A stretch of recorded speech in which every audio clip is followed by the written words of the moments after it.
just following on from my counselling session today. So something that he said really struck a chord with me. And he said, I said to him that I found like I'm not happy unless I got some kind of quick fix, you know, like I'm always chasing a dopamine hit.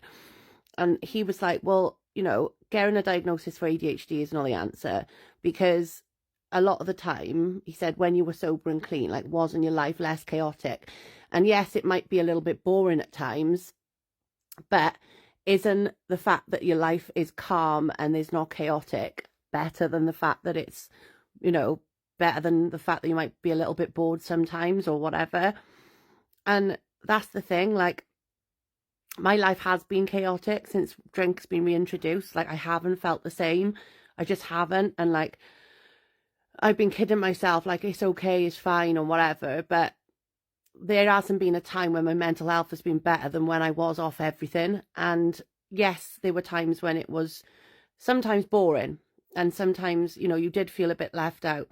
But then when I weigh up, like, the consistency and like how much more money I had and how much more calm I was mentally and how much better I felt in myself health-wise, surely then being bored a little bit now and again, feeling a little bit left out, is a small price to pay.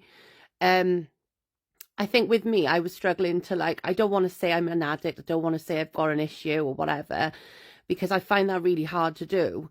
And I'm not saying I am an addict, because I've been able to moderate it since I've gone back to it. But I have had times when I haven't, you know, and I've gone a bit too far and I've gone a bit nuts, like. But I think the best way to look at it is, like he said today, like, is it bringing anything positive to your life?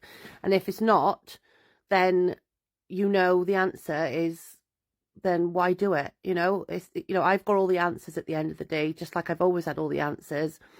And I think rather than tell myself I can't do it, I need to be more positive and tell myself I can fucking do this, because I have done it before and I can do it again. You know, it's just, it's up here, guys. It's all up here and it starts up there.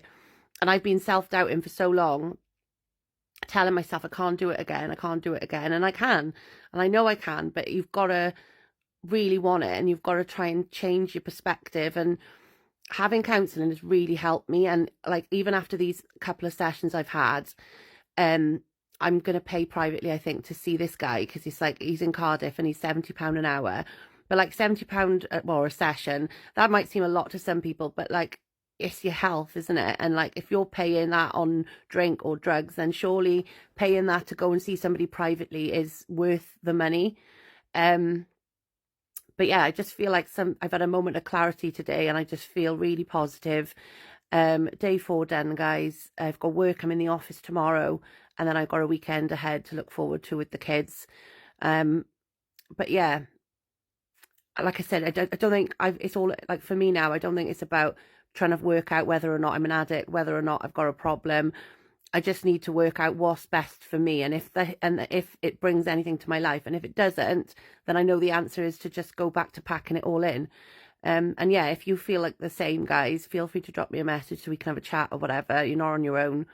And never be ashamed to talk about it. Never be afraid to talk about how you feel, because that's when you start getting sick, when you keep your secrets and you start posting and everything else, which I've done, you know, I've been there.